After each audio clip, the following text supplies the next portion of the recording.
Peace, family. The other day, Donald Trump gave some type of State of the Union primetime speech. But due to the moral and ethics standards that the news media has developed over the years, despite the President of the United States making a primetime announcement, regardless of the ratings, most of the major networks refuse to air this man's comments. You know, it's sad when you can see a organization, an institution like the news media, who build their reputation on viewers,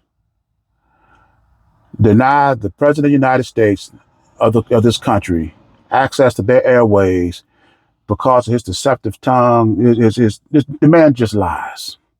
And they cannot permit this man to go on the air. But you have no political element whatsoever that adopt these same standards. What the news media refused to put on the air, the White House make Donald Trump welcome.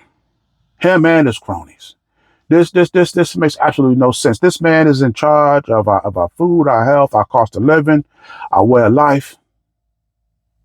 And he is so deceptive in speech that the news media refused to put this man on national television. Now, some people may say that this is a time for us all to come together, work together. But before you adopt this mentality, let me say this. Let's say the relationship between blacks and whites were reversed. Let's say that blacks enslaved whites for almost 300 years. And over 200 more years, they continued this domination over on white people. And let's say this country has now over 200 something million black people. But we have not been able to populate our race. We have not been able to educate our people enough to continue the gross domestic product, the GDP of this country, that is the vast majority of the control of blacks. We have been unable to do that. How do you think white people would address this issue? Do you think a white leader would be telling white people to forego everything, forget everything that happened between blacks and whites? Let's seize this opportunity to continue the same political, economic, industrial dominance that blacks have had over us over the last 500 years. And let's continue theirs, what they started. Or would they use this opportunity to reassert their cultural sustainability? Black people, we're the only people on the face of the planet that would choose the latter. If the races was reversed, there isn't a white person or a white nation, an Arab nation, Asian nation, whoever will continue the same system of government that's been oppressing their people. We're the only ones that's doing that.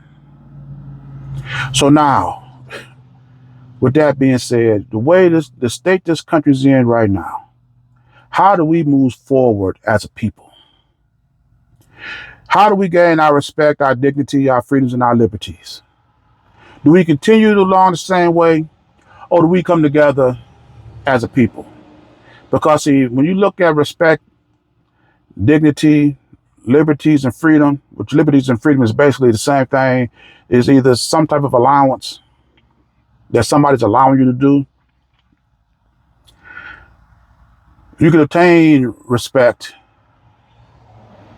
through either individual effort or collective effort.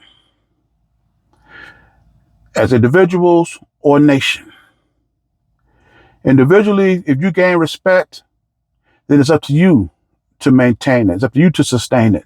It's up to you to defend it, to control it. But if you gain respect as a nation, as a race, as a group, then you get your respect for what you do for yourself. And then your thoughts and opinions, your values and culture and the way you feel is consistent throughout your nation. When you gain respect through individual efforts, it's inconsistent. You don't know whether the same person or the next person has the same values and principles and standards that the one you just met. It's inconsistent.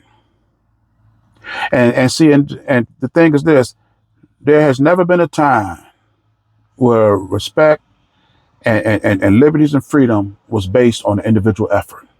Can you imagine this country, 300 something million people?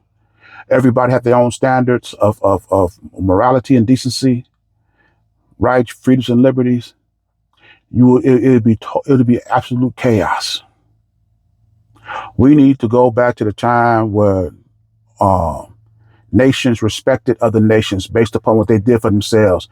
They were able to maintain their core values as a nation, and they interacted with each other off of that. And through this moments of cohesion, we can work and establish some type of relationship with each other. We can exchange goods and services. We can learn and adopt and experience other nations' cultures while still protecting our own. This is what we should be thinking going forward.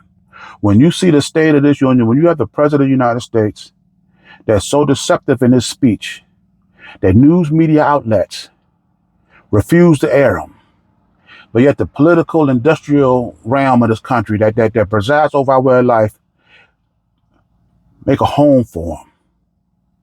We are the only race of people in this country that has no collective understanding, no collective means to sustain our own existence. This is why the success rate between of Black people is so inconsistent, because we are accepting the standards and behaviors, the freedoms and liberties of every other nation of people. My success has nothing to do with my neighbor's success.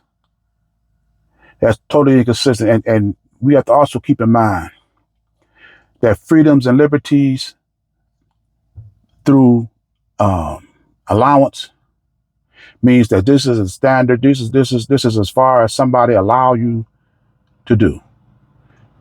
If you come over to a person's house and you can feel free to go to their kitchen. You can feel free to sit down and watch TV. These are the liberties that the owner of the house has allowed you to have. You're not coming in the house, going upstairs, going through the cabinets, straight to bed. No, those are reserved for the owner. We have to own our freedoms and our liberties. But how do we get there? We have to have a leader that has vision and understanding. Because if I ask Black people today, what is a true system of government? How do you know that you're functioning up under a true system of government? Most of them wouldn't even know. And till we get a universal understanding of these standards, what's a true system of government for? What's the minimum that you should expect from your government? What is the true meaning of rights, freedoms, and liberties? And you asking Black people this, and each of them giving you a different answer. The ones who's giving inconsistent answers, those are the ones that I know are vulnerable. And too many Black people don't know these things. Why? Because we have been listening to failed leadership, and we've been following the path that's been paved by somebody else. So going forward, we need to start coming together, establishing our own laws, our own standards, our own morals, our own ethics. So despite whoever may be speaking, if they're speaking inconsistent to our values and our traditions and our culture, we can do what the news media do. Just turn them off. Don't even listen to them, and we can go on and live in our lives. But you know what? We're not going to do that until we accept this new leadership. And I put myself out there to be that leader. But we're going to get into more of these universal understandings, these universal beliefs in my next video. But for right now, I'm in this message here. And as always, these are my thoughts, my opinions. I invite you to leave yours in the comments, and I will see you in my next video. Ashe.